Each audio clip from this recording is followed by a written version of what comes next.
Individual हमसे पहले ये पूछा जाए कि जो रोटेशन होता है उस रोटेशन का रोटेशनल इम्पैक्ट क्या होता है। मैं थोड़ा सा एक स्केच पहले बना लेता हूँ, आप भी इसको ड्रा कर लीजिए अपने।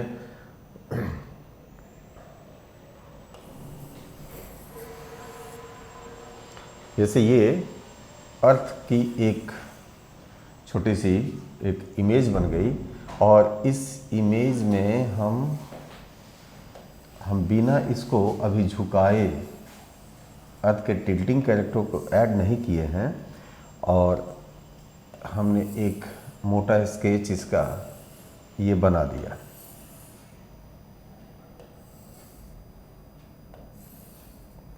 अब हम इसको टिल्ट कराते हैं और टिल्ट कराकर और फिर इसका एक अलग इमेज लेते हैं।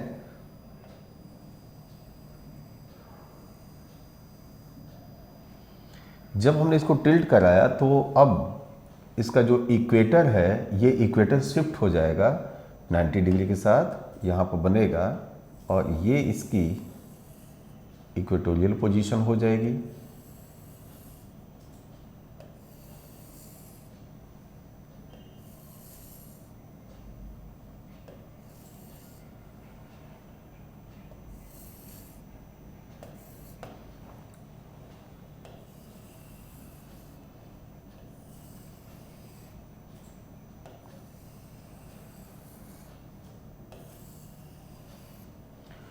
ये दोनों कंफ्यूज्ड ना हो इसलिए मैं यहाँ पर साइड में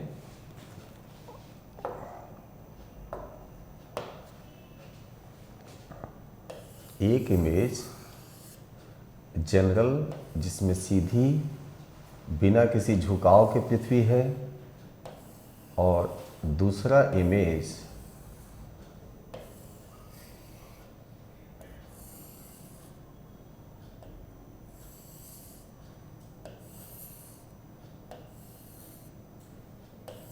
हम झुकाव के साथ बनाएंगे कि आपका कोई कन्फ्यूजन न रहे।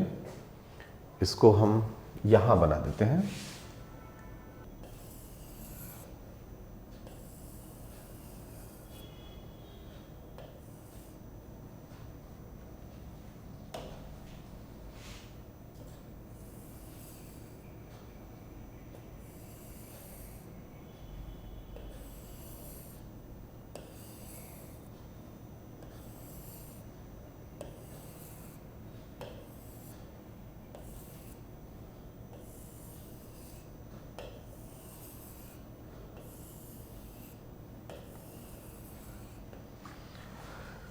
ये जो टिल्टिंग पोजीशन है इसी को मैंने इसके ऊपर ओवरलैप किया हुआ है और ये बिना किसी एक्सिस के या एक्सियल टिल्टिंग के है, बिना किसी झुकाव के है। यानी ये जो इमेज बना हुआ है इस इमेज में इस इमेज के ऊपर इस इमेज को हमने ओवरलैप किया हुआ है, सुपर इम्पोज किया हुआ है, अध्यारोपित इसको किया हुआ है। ये समझने के लिए यहाँ पर आपको कुछ कन्फ्यूजन हो सकता है, इसलिए मैंने स्वतंत्र रूप में दोनों इमेजों को सामने रख दिया। जब हमसे ये पूछा जाता है, क्वेश्चन पूछा जाता है कि पृथ्वी के रोटेशन के कारण कौन कौन से प्रभाव उत्पन्न होते हैं, तो यहाँ पर सीधा सा हम लोग ने वहाँ पर देखा था, इसके संबंधित जब चैप्टर को डिस्कस किए थे कि इसके कारण पृथ्वी पर दिन और रात, पूरा दिन और रात की जो स्थितियाँ होती हैं, दिन और रात होता है। अब ध्यान से समझिएगा, दिन और रात यानी डे एंड नाइट में अब बहुत सारे ऐसे प्रश्न होते हैं। डे एंड नाइट की बात हो गई। अब डे एंड नाइट में बहुत सारी स्थितियां होती हैं। ये तो बहुत ही साधारण प्रश्न हुआ कि पृथ्वी के घूमने से यानी रोटेट करने से दिन और रात होता है। यहाँ पर जो प्रश्न पूछे जाते हैं वो पूछे जाते हैं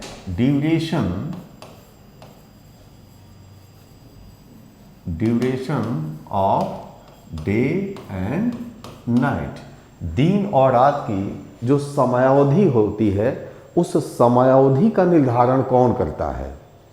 ध्यान से समझिएगा, दिन और रात का होना एक घटना हो गई और दिन और रात में उस समय का निर्धारण कि कितने घंटे दिन और कितने घंटे रात होगी उसका निर्धारण कौन करता है। आप सोचते चलिएगा, मेरे सारे एक्सरसाइज जितने सिविल के क्वेश्चंस पूछे गए हैं और जो बनते हैं भविष्य में पूछे जा सकते हैं, उन सारे प्रश्नों को हम लोग इसी तरह से इसके साथ कंसेप्ट के साथ इसके जो एप्लीकेशन को करते चलेंगे तो वो क्लियर होते चलेगा। तो दिन और रात का होना पृथ्वी के रोटेशन से निर्धारित होता है, और यहाँ पर दिन और रात के होने में दिन और रात को जब एक साथ हम कंपाइल करते हैं तो उस संयुक्त उस पूरे अवधि को हम क्या बोलते हैं। तो यहाँ पर हमने दो तरह के दिन की बात की थी, एक साइडेरियल डे और एक सोलर डे।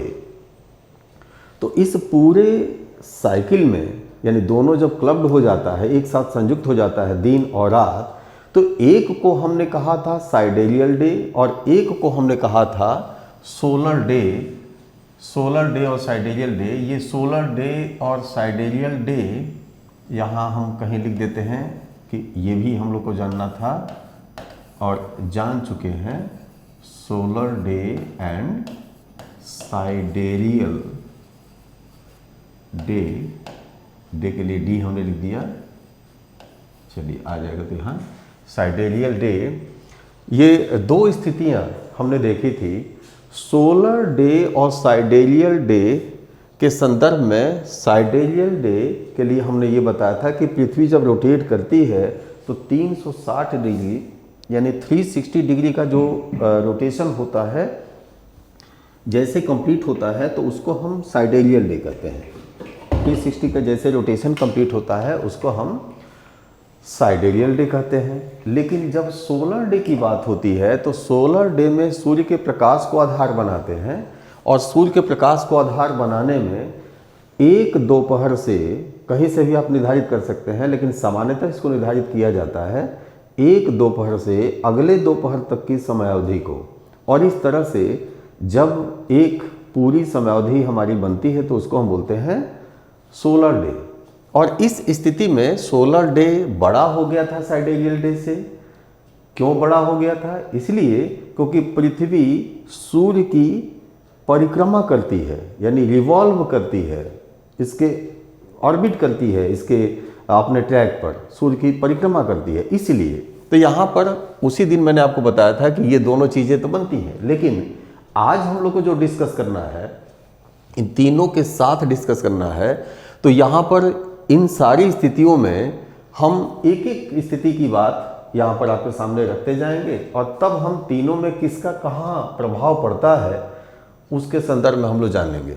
तो सबसे पहले हम लेते हैं duration of the day and night at present time, और इसी के साथ हम लेंगे डे नाइट ड्यूरेशन का एक पूरा जो क्लब्ड फॉर्म होगा, यानी संयुक्त जो अवधि होगी उसको हम लेंगे। पहले हम संयुक्त अवधि की बात करें तो पृथ्वी पर ये संयुक्त अवधि यानी जिसको हम एक कैलेंडर डे कहें या एक सोलर डे कहें या एक साइडेरियल डे कहें, तो सोलर डे और साइडेरियल डे की जो भी समयावधि है उस समयावधि का निर्धारण होता किससे है? तो 3-4 विकल्प आपके दिए रहेंगे, उसमें से आपको ध्यान में रखना है कि rotational speed of the earth, rotational speed of the अर्थ, ये हमारा इसके समयावधि का निर्धारण करेगा, चाहे वो सोलर डे हो चाहे साइडेरियल डे हो। ध्यान रखिएगा, क्वेश्चन कहीं नोट करते समय आप इसको चाहे तो नोट करते चलें। प्रश्न है कि सोलर डे या साइडेरियल डे का जो भी टाइम ड्यूरेशन है, time duration of the solar day और साइडेरियल डे इज डिटरमाइंड बाय, अब वहाँ पर कई फैक्टर्स होंगे, उसमें से मैं 3 फैक्टर्स होते हैं, 2 गलत होंगे, 1 सही हो सकता है। तो उसमें से आपको ध्यान रखना है कि किससे डिटरमाइंड हो रहा है, तो ये डिटरमाइंड बाय किससे?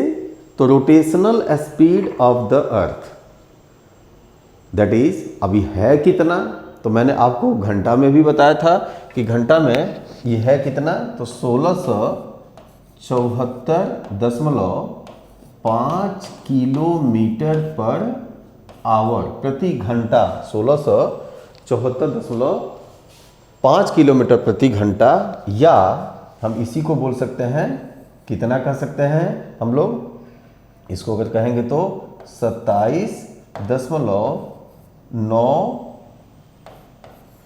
किलोमीटर प्रति मिनट, इतना ये स्पीड है। और यही स्पीड इसके इस दिन और रात की संयुक्त अवधि, जिसको हम चाहे सोलर डे कहेंगे चाहे साइडेरियल डे कहेंगे, इसके निर्धारण का आधार होगा।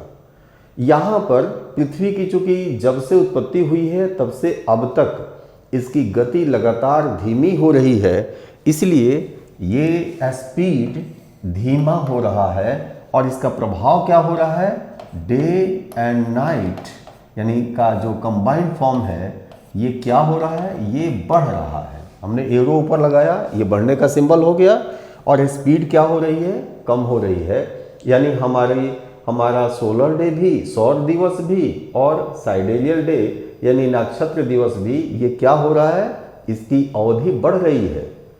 ठीक है, अब यहां पहले आप जान चुके हैं, इसलिए मैं इसको रिपीट नहीं करूंगा, थोड़ा सा केवल याद दिला देता हूं कि इसमें सोलर डे का संबंध चूंकि पृथ्वी के घूर्णन के साथ इसके रेवोल्यूशन से भी है, ठीक है ना, घूर्णन के साथ इसके रेवोल्यूशन से भी है। इसलिए यहाँ पर सोलर डे में भी चूंकि घूर्णन अवधि जब प्रभावित होगी तो रेवोल्यूशन के साथ उसका संबंध है, तो उसके साथ जो रिजल्ट मिल रहा है वो प्रभावित होगा। और साइडेरियल डे में केवल रोटेशन का संबंध है, रेवोल्यूशन का संबंध नहीं है, यानी केवल घूर्णन का संबंध है। तो इसलिए यहाँ भी घूर्णन से संबंधित होने के कारण साइडेरियल डे की भी अवधि प्रभावित होगी, यानी दोनों ही अवधि इसीलिए प्रभावित हो रही है। क्लियर है, ये बात आप समझ लिए।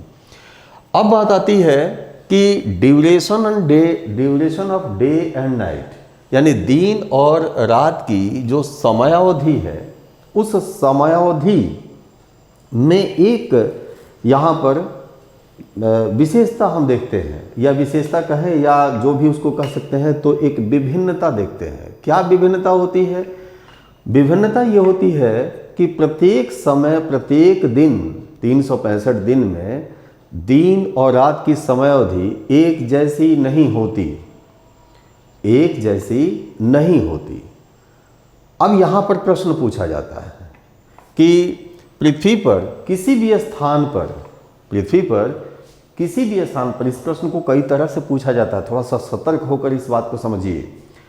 पृथ्वी पर किसी भी स्थान पर दिन और रात की अवधि का निर्धारण, time duration of day and night, individual time duration of day and night is determined और आर डिटरमाइंड बाई, अब दो वहाँ पर कुछ ऐसे होंगे, आपके पास ऑप्शंस होंगे और ऑप्शंस में दिया जाएगा rotational character of the earth, tilting of the earth axis, revolutional character of the earth. यानी ये तीनों में से तीनों कारक, दो कारक, एक कारक, कौन से ऐसे कारक हैं जो डे नाइट टाइम ड्यूरेशन में डिफरेंस पैदा करते हैं, डिफरेंस पैदा करते हैं। तो यहां पर इसके लिए उत्तरदायी कारक क्या होगा कि अगर ध्यान से समझिएगा, आपसे पूछा जा रहा है कि पृथ्वी पर प्रत्येक स्थान पर, पहले ये कभी कभी होता है एजर्सन रीजन में क्वेश्चन पूछा जाता है, आप नोट जरूर करते चलें आज की क्लास के लिए, आप कॉपी पेन अपने पास रखें और नोट करते चलें। एजर्सन रीजन में भी ये क्वेश्चन पूछा जाता है। एजर्सन रीजन में जैसे मैं पहले ही आपसे कर देता हूं कि पृथ्वी पर प्रत्येक स्थान पर, यानी कोई भी स्थान हो, दिन और रात की अवधि एक समान नहीं होती। और यहां पर पूछा जाता है कि ये सही है स्टेटमेंट, ये गलत है, क्योंकि एजर्सन रीजन यानी कथन और कारण में सबसे पहले आपको ये जानना होता है कि कथन सही है या गलत है, और यदि सही है तब देखना होता है कि जो एजर्सन यानी कथन दिया है और जो रीजन यानी कारण दिया है, तो रीजन और कथन, ये जो रीजन और एजर्सन में उनका संबंध है कि नहीं, और यदि संबंध है संबंध है तो रीजन वाला जो स्टेटमेंट है उस एजर्सन के लिए एप्रोप्रिएट वो रीजन है कि नहीं, ये देखना होता है। तो यहाँ पर हम ये एक स्टेटमेंट आपके सामने रख रहे हैं कि पृथ्वी पर प्रत्येक स्थान पर वर्ष के 365 दिन में दिन और रात की अवधि प्रभावित होती है। Duration of the time duration of the day and night is very on every place on the earth surface. ये सही है या गलत है? जवाब क्या होगा? गलत है। तो गलत है इसका मतलब कोई ऐसा स्थान होगा, कोई ऐसा अक्षांश वृत्त होगा जहां पर दिन और रात की अवधि का कोई प्रभाव नहीं पड़ता होगा। पहला तो ये, और दूसरा इसी में कि उसके लिए कौन सा कारक उत्तरदायी होगा, या अगर ये परिवर्तन हो रहा है तो उसके लिए कौन उत्तरदायी होगा। तो यहां पर जहां परिवर्तन नहीं होता है वो कारक होता है, वो फैक्टर होता है। यहां पर आप इसको ध्यान से देखेंगे, वो फैक्टर होता है इक्वेटर, विषुवत रेखा वो स्थान होता है, और वो संबंधित जो सर्किल होगी वो होगा इक्वेटर।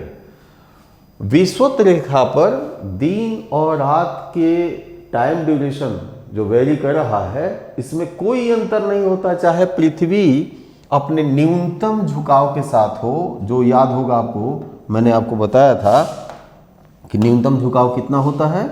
न्यूनतम झुकाव होता है 21.8 डिग्री, ये मिनिमम होता है इंक्लिनेशन, और मैक्सिमम कितना होता है? 24.4 डिग्री, ये मैक्सिमम होता है। तो चाहे ये पृथ्वी अपने अधिकतम झुकाव पर हो जाए 24.4, या कम झुकाव पर हो जाए 21.8 डिग्री, उसमें कोई परिवर्तन नहीं होगा इक्वेटर पर, विषुवत रेखा पर। और जब विषुवत रेखा पर कोई परिवर्तन नहीं होगा तो जितना दिन होना है उतना इसका दिन होगा, यानी दिन वाला भाग उतना ही होगा। मैं यहाँ पर इसको आपके सामने कुछ कि क्लियर रहे। चलिए, ये डे वाला पोर्शन हम, चलिए डे के लिए ये बनाते हैं। डे वाला पोर्शन ये है, आप इसको ध्यान से देखिए, यहाँ पर कोई अंतर नहीं होगा।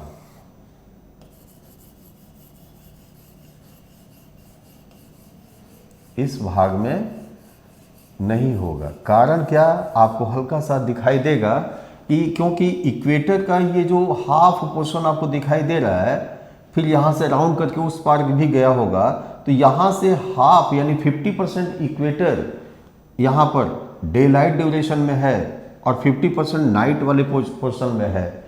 यहाँ पर जब नहीं झुकाव है तब की स्थिति में भी आप देखिए, उस स्थिति में आपको दिखाई दे रहा होगा कि झुकाव नहीं है, तब भी यहाँ पर ये वाइट वाली जो लाइन है, ये वाइट वाली लाइन आपको ये इंडिकेट कर रही है ये 50% लाइट में है, यानी झुकाव नहीं है तब भी, और झुकाव है तब भी ये लाइट में है। ये वाला पोर्शन ये लाइट में है, ये जो शेडेड पोर्शन है लाइट में है, तो ये लाइट में है। और इसीलिए यहाँ पर दिन और रात दोनों इक्वल टाइम ड्यूरेशन का होगा, इंडिविजुअल इसका डिवीजन इक्वल टाइम ड्यूरेशन का होगा। जबकि ऐसी स्थिति अन्य किसी भी इससे उत्तर या इससे दक्षिण स्थान पर नहीं होगी।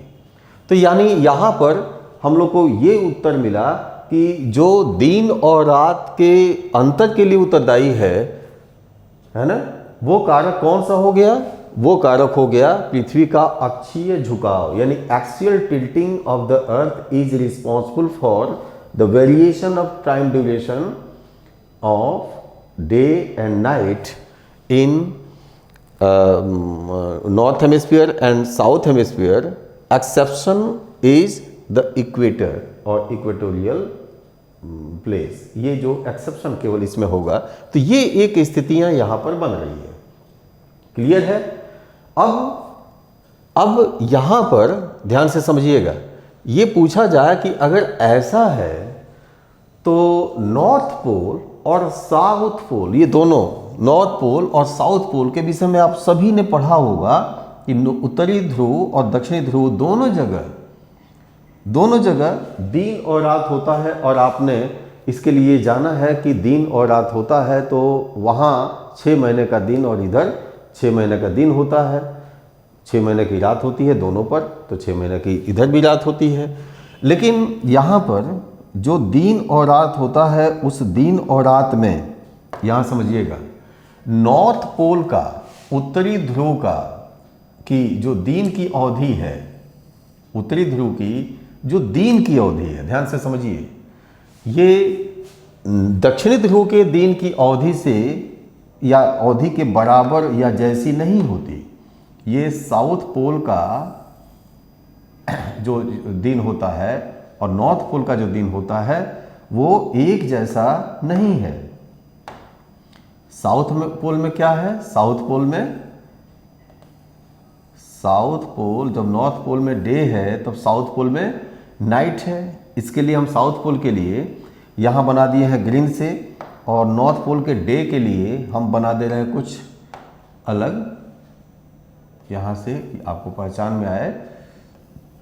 ये जब यहाँ दिन है तब यहाँ रात है, इस तरह से अल्टरनेटिव एक पोजीशन आती है। लेकिन इस दिन और रात में भी जो एक्चुअल में आपका एक वर्ष होता है, ये एक वर्ष होता है 300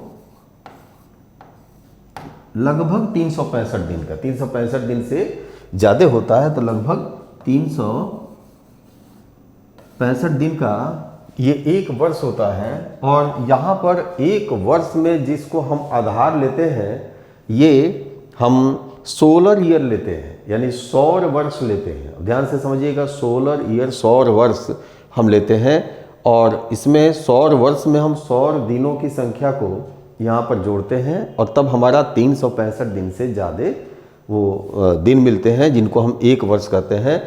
हम इसको सामान्यतः यहाँ पर 365 दिन मान कर चल रहे हैं, क्योंकि आपको याद होगा कि एक लीप ईयर में एक दिन बढ़ा लिया जाता है जो 365 से ज़्यादा होता है, इसीलिए। और यहाँ पर हम 365 दिन मान कर चल रहे हैं। तो 365 दिन में अगर हम बोलेंगे कि 6th मंथ इधर दिन और 6th मंथ इधर रात, या और फिर 6th मंथ इधर दिन और 6th मंथ इधर रात, तो 365 दिन में 6 महीने का डिवीजन, इक्वल डिवीजन कैसे होगा? यानी निश्चित रूप से जब हम 365 को डिवाइड करेंगे तो कोई ज़्यादा और कोई कम आएगा, बराबर हो ही नहीं सकता। और जब बराबर नहीं हो सकता तो यहाँ पर हम जब देखेंगे तो कितना दिन उधर दिन होता है और कितना दिन उधर रात होती है, फिर इधर कितना दिन होता है यानी डे लाइट वाला पोर्शन होता है, और कितने दिन नाइट वाली स्थिति होती है, ये प्रश्न पूछे जाते हैं। और इसके लिए पूछा जाता है कि कौन सा रिस्पॉन्सिबल फैक्टर है उन तीनों में। जब 3 की बात आएगी हमेशा ध्यान में रखिएगा, रोटेशन, रिवोल्यूशन और अर्थ एक्सिस का की जो टिल्टिंग है, ये झुकाव, कौन सा कारक उत्तरदायी होगा। तो पहले तो हम लोग ये जाने कि यहाँ जब दिन होता है तो दिन कितने का होता है और फिर रात कितने की होती है। हम अभी डे के लिए यहाँ पर लिख रहे हैं, डे ड्यूरेशन के लिए हमने डी लिख दिया। तो डे ड्यूरेशन कितने घंटे ये दिन होता है और फिर कितने घंटे रात होती है। तो यहाँ डे टाइम ज़्यादा होता है, यानी 365 में से इसके पास 186 डेज, यहां 186 दिन यहां पर लाइट मिलती है। यानी ये 6th मंथ नहीं होता, 6 महीने नहीं होता, बल्कि 186 दिन होता है। क्यों? इसलिए क्योंकि इसको दिन मिलना शुरू हो जाता है, कब से कब तक शुरू हो जाता है, तो इसका जो डे टाइम शुरू होता है, जहां से इसका मीटर स्टार्ट होगा, जहां से इसका दिन आरंभ होगा, जहां से इसकी सुबह होगी, एक तरह से कह सकते हैं ना सुबह होगी। तो सुबह कहां से होगी, किस दिन से होगी? क्योंकि अगर हम दिन बोलेंगे तो उस दिन में कोई सुबह होगी, कोई दोपहर होगी, कोई शाम होगी।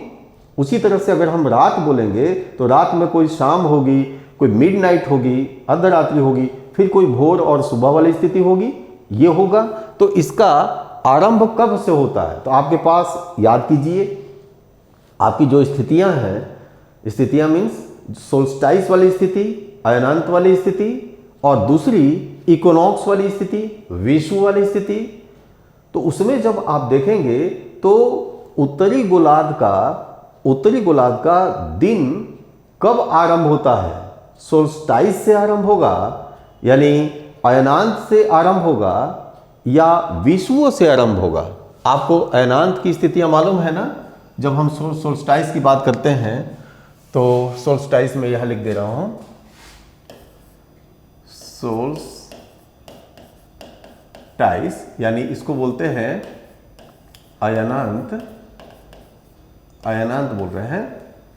तो सोल्स्टाइस दो होता है, एक होता है 21 जून को और दूसरा होता है 22 दिसंबर को। 21 जून और 22 दिसंबर को ये सोल्स्टाइस वाली स्थितियां होती हैं। उसी तरह इक्विनॉक्स की स्थिति होती है, इक्विनॉक्स की स्थिति होती है, इसको बोलते हैं विषुव। और विषुव कब होता है? तो इसमें भी दो होते हैं, एक होता है 21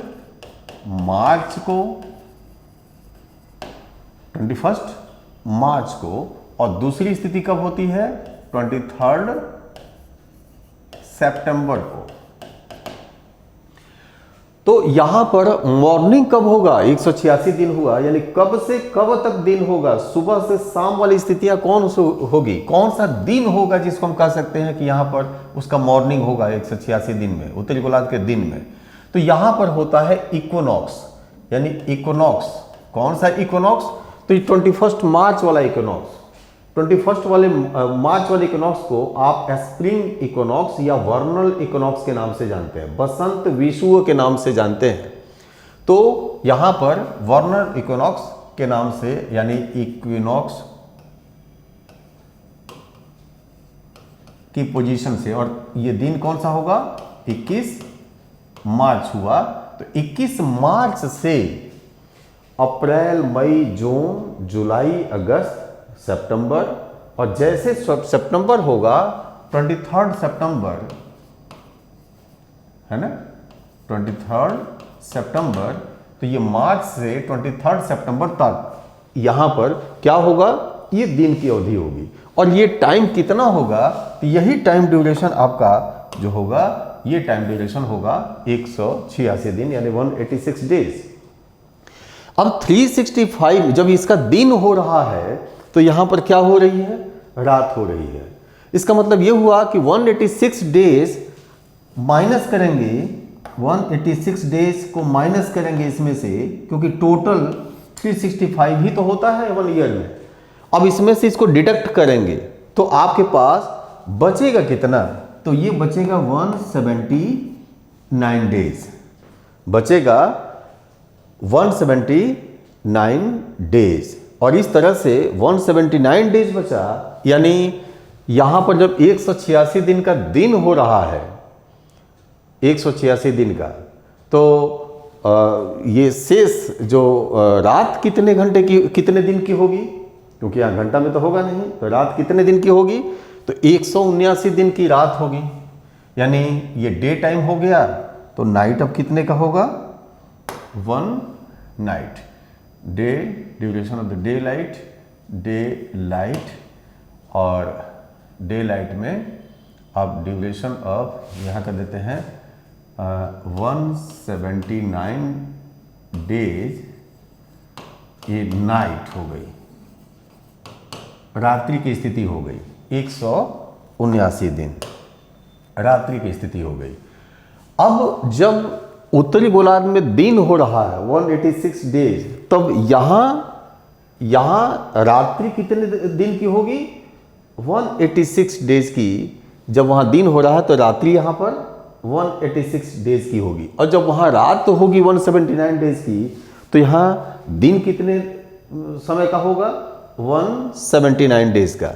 इसका मतलब यह हुआ कि यहां पर हमें डे लाइट और दूसरा नाइट जानना हो तो डे लाइट दिन कितना हुआ 179 डेज, नाइट कितना होगा 186 डेज। अब वर्ष में एक सप्ताह या 7 दिन इसको ज्यादा समय मिल रहा है, सूर्यातप प्राप्त हो रहा है, इंसोलेशन ज्यादा मिल रहा है, एक सप्ताह ज्यादा, और इसको एक सप्ताह कम मिल रहा है। दूसरा, इसकी रात्रि बड़ी लंबी है, एक सप्ताह ज्यादा लंबी इसकी रात्रि है, यानी एब्सेंस ऑफ सोलर इंसोलेशन और एब्सेंस ऑफ सोलर एनर्जी और लाइट यहां पर 186 डेज का है, यानी वर्ष में सबसे लंबा है, ज्यादा है। और यदि ये ज्यादा है तो इसकी अनुपस्थिति में एक प्रश्न पूछा जाता है, बहुत बढ़िया क्वेश्चन मेंस के लिए होता है, और मेंस में होता है अंटार्कटिक में ओजोन होल। आप जानते हैं कि ओजोन का फॉर्मेशन भी होता है और ओजोन का विनाश भी होता है, नष्ट भी होता है। और दोनों के लिए अगर हम देखते हैं तो जो विनाश के लिए जो कारक हैं उनके विषय में आप खूब अच्छी तरह से जानते हैं, ग्रीन हाउस गैसेस के विषय में भी आप जानते हैं, और ओजोन को विनष्ट करने वाली कुछ ऐसे क्लोरोफ्लोरोकार्बन्स होते हैं उनके विषय में भी जानते हैं। दोनों डिफरेंट हैं, अलग अलग टाइप के, अलग अलग कैरेक्टर वाली गैसें हैं। और ओजोन विनाश के लिए रिस्पॉन्सिबल फैक्टर्स हैं CFCS ग्रुप की जो गैसेस हैं वो गैसें हैं, ठीक है, जो एंथ्रोपोजेनेटिक फैक्टर यानी मानव जनित क्रियाओं के माध्यम से इस वायुमंडल में छोड़ दी जाती हैं और फिर जाकर उसको वो नुकसान करती हैं और ओजोन पर उसका प्रभाव पड़ता है। वहाँ पर क्वेश्चन पूछा जाता है ओजोन होल पे। आपको पता होगा कि जब ओजोन होल होता है तो रिपेयर कौन करता है? रिपेयर भी खुद ही नेचर ही रिपेयर भी करती है। और रिपेयर के लिए ओजोन गैस का बनना भी जरूरी है, यानी ओजोन गैस का फॉर्मेशन भी कौन करता होगा? तो वो भी नेचर करती है। किसके थ्रू करती है? इंसुलेशनल एनर्जी के थ्रू करती है। और किससे करेगी? ओजोन बनाएगी, क्योंकि ओजोन O3 होता है। तो ओजोन O3 बनेगा किससे? तो ऑक्सीजन से ही तो बनेगा। और हमारे यहाँ पर आप 21% के आसपास आप एटमॉस्फेयर में, विशेषकर जो ट्रोपोस्फीयर है उसमें आप पढ़ते भी हैं कि आपके पास ऑक्सीजन है, O2 के फॉर्म में है। यानी कोई ना कोई तो होगा जो O2 को तोड़ेगा और तोड़कर इसको क्या बनाएगा? O2 को जब तोड़ेगा तो O+O बनाएगा, और यही किसी अन्य O2 के साथ यदि किसी एक O इसके साथ कंबाइन हो जाएगा तो क्या बनेगा? तो ओजोन बन जाएगा। इसका मतलब कोई तो होना चाहिए जो O2 को तोड़े, तब तोड़ने के बाद किसी O2 के साथ एक सिंगल O वहां पर जब क्लब्ड होगा, जुड़ेगा, तब स्थिति क्या बनेगी? ओजोन का फॉर्मेशन हो जाएगा। इसका मतलब यह हुआ कि इसको तोड़ता कौन है? जो तोड़ता होगा वही बनाता होगा। और इसको तोड़ने वाली भी जो प्रक्रिया है ये सूर्य से अनुशासित होती है, कंट्रोल्ड होती है, गवर्न होती है। सूर्य से कैसे गवर्न होती है? तो सूर्य से जो ऊर्जा आती है उस सूर्य से आने वाली ऊर्जा में ही, ध्यान रखिएगा, आने वाली ऊर्जा में ही, एनर्जी में ही हमारे उस सोलर स्पेक्ट्रम में जो यूवी एनर्जी होती है, अल्ट्रावायलेट एनर्जी होती है, जिसको हम बहुत मानते हैं कि बहुत खतरनाक है, वो हमारे लिए बेनिफिशियल भी है। उसी यूवी एनर्जी में ही UVA, UVB, UVC होती है। तो यहाँ पर जो UVC एनर्जी होती है वही UVC एनर्जी ही रिस्पॉन्सिबल होती है जो O2 को तोड़ती है, ओजोन का फॉर्मेशन करती है, और उस ओजोन को फिर यहाँ पर हमारी एटमॉस्फेरिक जो सर्कुलेशन सिस्टम है ये उसको पहुँचा देती है। कहाँ पर? तो जहाँ पर ओजोन को रिपेयर करना है, ओजोन होल हो चुका है अंटार्कटिक जैसे स्थितियों पर। लेकिन यहां पर बात आ रही है कि यहां जितनी लंबी रात होगी सूर्य उतना ही एब्सेंट होगा, यानी सूर्य की किरणें वहां उतनी सोलर लाइट एब्सेंट होंगी, और जितनी एब्सेंट होगी तब तक उतना डैमेज भी करने वाली है। ओजोन को नष्ट करने वाली जो क्लोरोफ्लोरोकार्बन्स हैं वो वहां जाएंगे, उसको डैमेज करेगी। तो इन प्रश्नों को समझने के लिए, करने के लिए यहां पर यह जरूरी हो जाता है कि हम जाने रहें, क्योंकि वहां कोड करना होगा आपको, जाने रहें कि अंटार्कटिक पर 186 डेज का ये जो नाइट वाला होता है, पोर्शन होता है, जो इससे लार्जर है, लॉन्गर है, 179 से 7 डेज लॉन्गर टाइम ड्यूरेशन है, तो इसको हम कर पाए। और यहां पर यह भी जानना होगा कि ये कब से कब तक होगा, तो बस जो पोजीशन आपने यहाँ रखा बसंत विषुव से शरद विषुव तक की स्थिति यही होगा। यानी इक्विनॉक्स में वर्नल इक्विनॉक्स टू यहाँ पर क्या हो जाएगा, ऑटम इक्विनॉक्स तक, ये जो पोजीशन हो गई उस पोजीशन में नाइट का पोजीशन यहाँ पर होता है और वहाँ ओजोन का संबंध आपने वहाँ पर देखा। तो ये एक टाइम ड्यूरेशन हुआ। अगर इसको आपने जान लिया तो जस्ट इसी को रिवर्स कर देंगे तो इसको भी आप जान सकते हैं। प्रश्न जो हम लोग बात कर रहे थे, अब ये पूछा जाता है कि ठीक है इसका दिन और रात तो हम लोग जान लिए, लेकिन दिन और रात परिवर्तित होते होते इतना हो गया तो इसके लिए दिन रात में इस अंतर के लिए कौन सा कारक उत्तरदायी है। अब ध्यान रखिएगा, इस अंतर के लिए कौन सा कारक रिस्पॉन्सिबल है। अब इसमें रोटेशन भी रहेगा, रेवोल्यूशन भी रहेगा और tilting of the earth axis भी रहेगा, यानी पृथ्वी की घूर्णन गति भी रहेगी। ऑप्शन में रहेगा आपके पास घूर्णन गति भी, पृथ्वी का या पृथ्वी की परिक्रमण गति भी रहेगी, तो रोटेशन भी रहेगा, रिवोल्यूशन भी रहेगा और घूर्णन और परिक्रमण के साथ साथ यहां पर अब क्या होगा, पृथ्वी का अक्षीय झुकाव।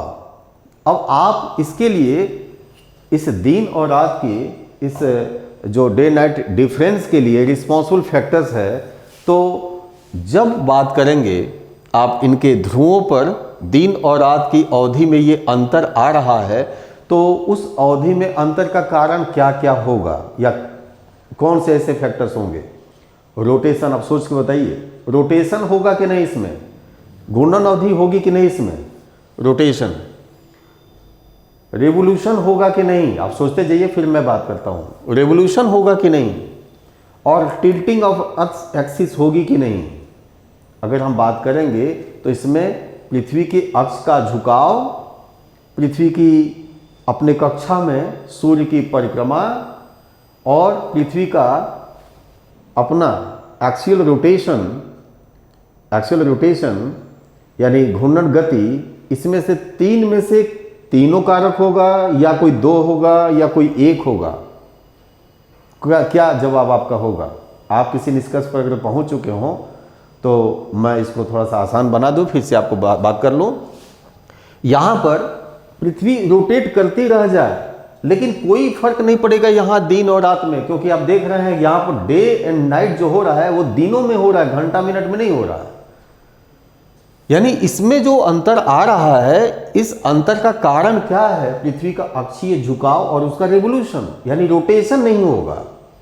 तो ध्यान में रखिएगा, रोटेशन नहीं होगा। यहां जो मैं बोल रहा हूं आपसे, रोटेशन कहां के लिए होगा, यानी यहां रोटेशन नहीं होगा तो तीन में से दो कारक होंगे, एक्सियल टिल्टिंग और ऑर्बिटल मूवमेंट, यानी अक्षीय झुकाव और कक्षीय गति, उसकी जो परिक्रमण वाली गति है। ये दो कारक ऐसे हैं जिसके कारण ये चीजें यहां पर हो रही है। ठीक है, अब आप इसको आप समझ लिए कि कितना है। यानी पृथ्वी अगर झुकी न होती तो उत्तरी और दक्षिणी गोलार्ध में दिन और रात के बीच डिफरेंस न होता। पृथ्वी यदि परिक्रमण न कर रही होती तो ये बारी बारी से जो आ रहा है 186 और 179 डेज का डे नाइट ये शिफ्ट हो रहा है, ये स्थितियां भी न होती। ये दोनों फैक्टर आप ध्यान में रखिएगा। तो यहां के लिए दिन और रात के अंतर के लिए आपने दो कारकों को, पृथ्वी के अक्षीय झुकाव और पृथ्वी के कक्षीय परिभ्रमण को उत्तरदायी माना। और यहां की अब हम बात करें, दिन और रात की अवधि में अंतर होना, यानी वेरिएशन इन टाइम ड्यूरेशन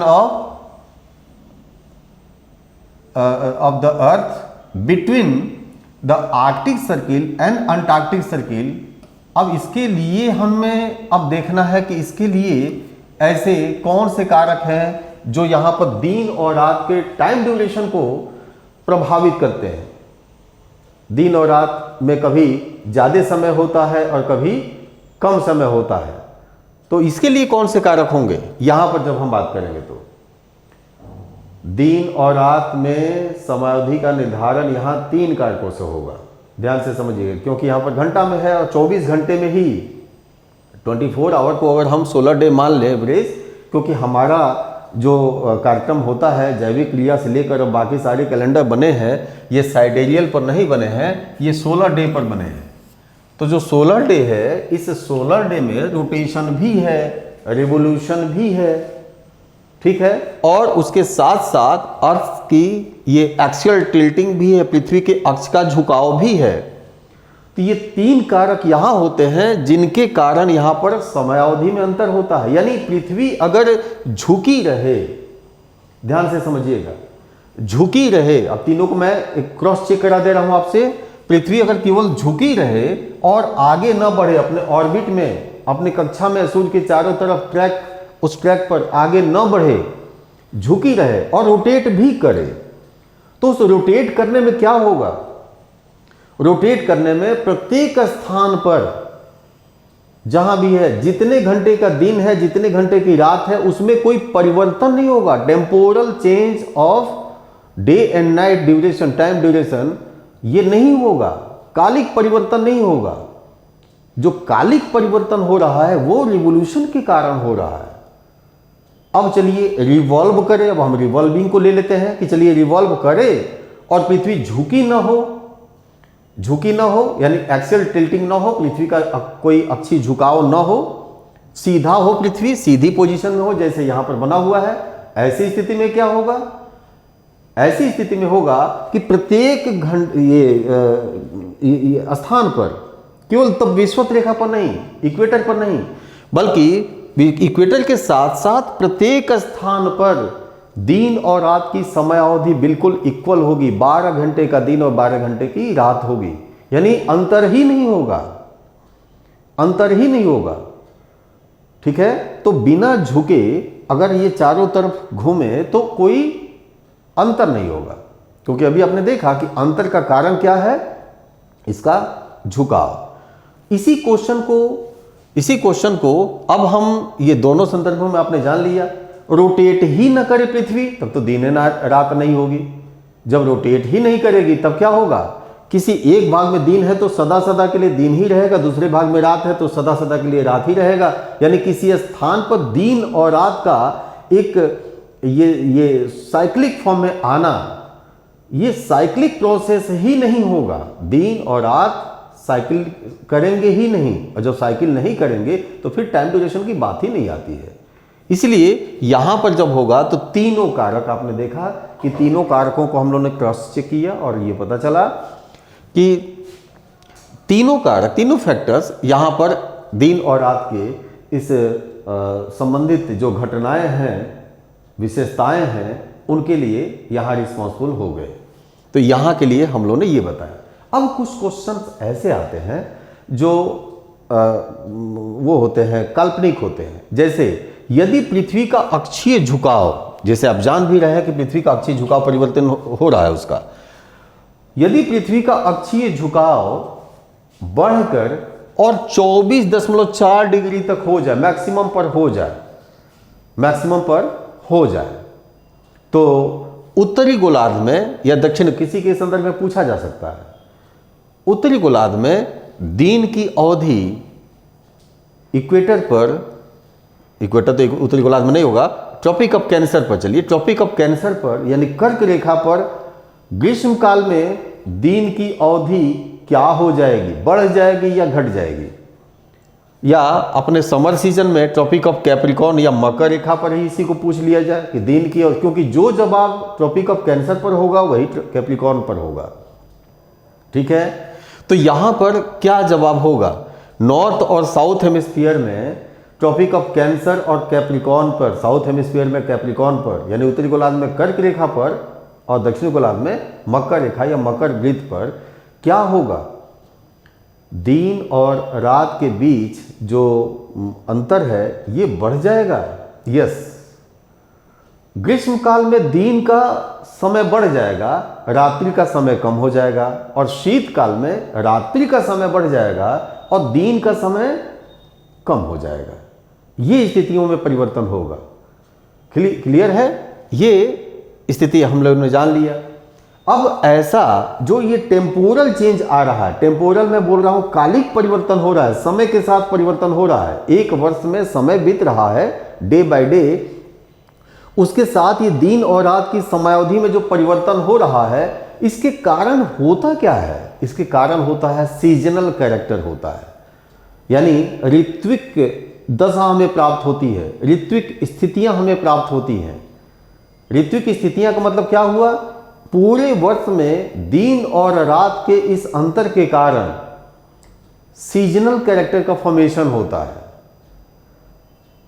ऋतुओं का निर्माण होता है। जिस समय ड्यूरेशन ऑफ डे लाइट बढ़ जाता है, नाइट कम हो जाता है, ऐसी स्थिति को हम समर सीजन के नाम से जानते हैं। और जब duration of daylight is minimum then the duration of the night, यानी रात्रि की तुलना में दिवा अवधि क्या, या दिवा जो जिसको कहते हैं डे लाइट वाला टाइम ड्यूरेशन, दिवा दिवस की जो समय अवधि है ये कम हो जाती है, तब यानी रात्रि बड़ी हो जाती है, दिन छोटा हो जाता है, तब हम उसको क्या बोलते हैं? शीतकाल बोलते हैं। तो जो समर और विंटर सीजन, ये दो प्रोमिनेंट सीजनल कैरेक्टर हमको मिलते हैं, इसके मिलने के पीछे जो कारण है वो differences between the time duration of day light and night. ये जो दिन है और रात है, इन दिन और रात, दिन जब बोल रहे हैं तो दीवा अवधि वाला दिन, सोलर एनर्जी जब रिसीव होती है वो वाला दिन, तो इनके बीच का जो ये कालिक अंतर है, टेम्पोरल जो अंतर है, ये अंतर है। जिस समय या जिस अवधि में सूर्य के प्रकाश की उपलब्धता सौर दिवस के बढ़ने के कारण बढ़ जाती है, वो ग्रीष्मकाल हो जाता है, और जिस समय एब्सेंसी उनकी बढ़ जाती है वो शीतकाल हो जाता है। यानी यहाँ पर यही चीज़ें हो रही हैं, और इसके लिए रिस्पॉन्सिबल फैक्टर है हमारा रेवोल्यूशन। पृथ्वी जो सूर्य के चारों तरफ अपने ऑर्बिट में, अपनी कक्षा में ये घूमती रहती है, उसके कारण ये स्थितियां यहाँ बन रही है। क्लियर है? अब इन चीज़ों को हम लोगों ने समझ लिया। यानी इसी को बड़ी साधारण शब्दों में आपसे पूछा जाता है कि पृथ्वी पर सीजन की उत्पत्ति के लिए कौन सा कारक उत्तरदायी है, ऋतुओं की उत्पत्ति के लिए कौन सा कारक उत्तरदायी है? तो पृथ्वी का अपने अक्ष पर झुके हुए, रोटेट करते हुए, अपने कक्षा में चारों तरफ, सूर्य के चारों तरफ गतिशील होना, ये हमारे सीजनल कैरेक्टर के लिए उत्तरदायी कारक है। यानी दो कारक तो पहले से मौजूद है, विशेषता के रूप में उपलब्ध है। अगर वो दोनों विशेषताएं हम मान लें कि वो बनी हुई है पृथ्वी में, तो जैसे ही पृथ्वी अपनी कक्षा पर, ये अपने कक्षा में घूमती है, तो उसके कारण ये ऋत्विक विशेषता पैदा होती है, उत्पन्न होती है। और ऐसी स्थिति में झुकाव का कोण उस ऋत्विक विशेषता में दिन और रात के बीच जो डिफरेंसेस है, उस डिफरेंसेस को मिनिमाइज और मैक्सिमाइज करते रहता है। जब उसकी जो उसके अक्ष का जो झुकाव है वो अपने मिनिमम पोजीशन में होता है, 21.8 डिग्री पोजीशन में होता है, तब उस समय ग्रीष्मकाल का ग्रीष्म बहुत ज़्यादा गर्म नहीं होगा और शीतकाल की शीत बहुत ज़्यादा ठंडी नहीं होगी। लेकिन ठीक विपरीत स्थिति होगी जब अपने मैक्सिमम इंक्लिनेशन पर होगा, यानी 24.4 डिग्री इंक्लाइंड करेगा। जैसे अभी आपको याद होगा कि अभी कितना है, तो लगभग 23.5 डिग्री है। मैंने आपसे उस दिन कहा भी था कि 23.5 भी इसको नहीं बोल सकते, क्योंकि इस समय काफ़ी अब कम हो रहा है। और इस समय नासा का जो कैलकुलेशन था उसके अनुसार मैंने बताया भी था कि अब ये 23 डिग्री, ये जो 30 मिनट है, ये 30 मिनट ना रहकर ये उन्होंने जो कैलकुलेट करके बताया है, ये 23 डिग्री 27 मिनट रह गया है।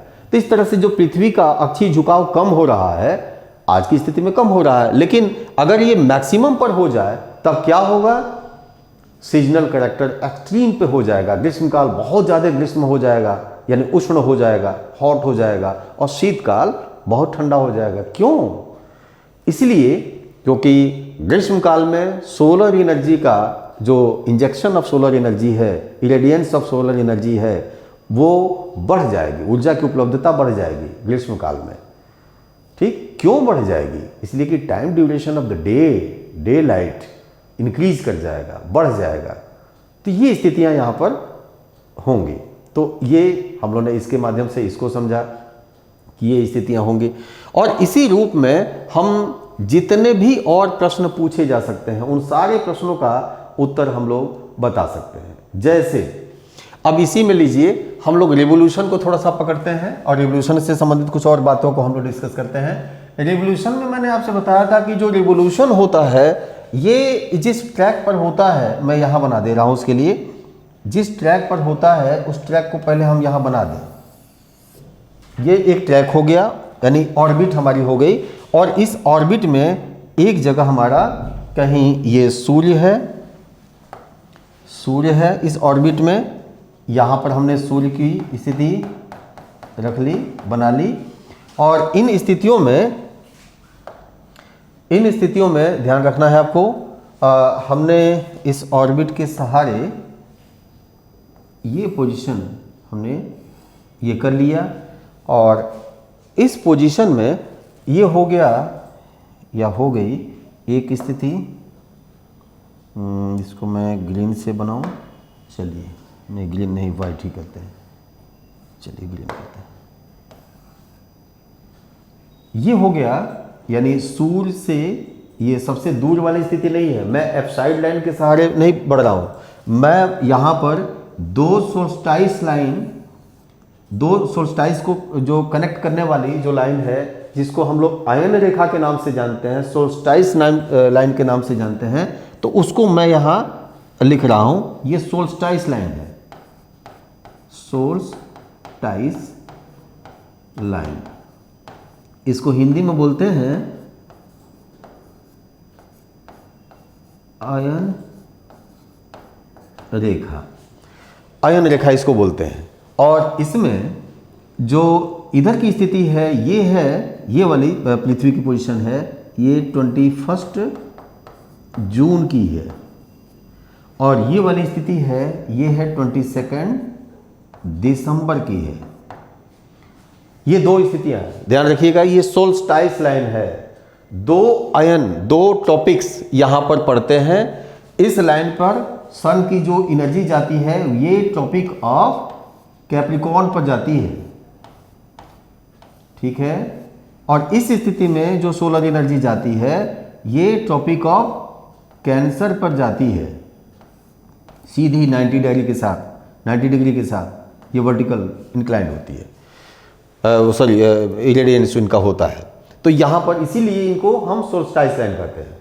मैंने आपसे बताया था कि ये जो ऑर्बिटल ट्रैक है, इस ऑर्बिटल ट्रैक में एक फ्लक्चुएशन होता है, और ये फ्लक्चुएशन 1 लाख ये ईयर का एक साइक्लिक इसमें एक कैरेक्टर होता है, यानी 1 लाख वर्षों में ये अपने मिनिमम टू मैक्सिमम ये इस तरह से एक साइकिल ये पूरा करता है, कंप्लीट करता है।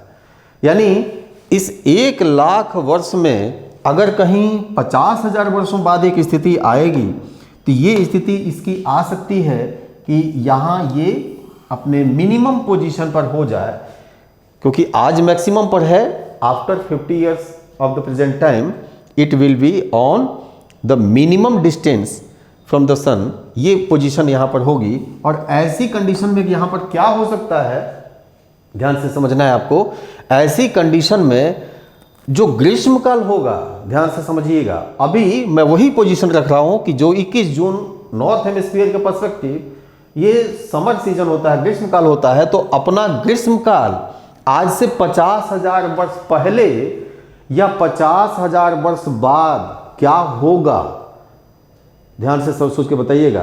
केवल ये कह दिया जाए, आपको मालूम है कि 1 लाख वर्षों के समय अंतराल में, 1 लाख वर्षों के इस टाइम ड्यूरेशन में ऐसी स्थिति होती है कि जो ऑर्बिट्स हैं, ये ऑर्बिटल जो टोटल लेंथ है इसका, ये ऑर्बिटल लेंथ अपने मिनिमम पे होता है, और जो ये पूरा एलिप्टिकल एक शेप देख रहे हैं ये अपने सर्कुलर के करीब होता है, और इस समय आप मैक्सिमम इस पे है इलेक्ट्रिकल पोजीशन में यहां पर बने हुए हैं।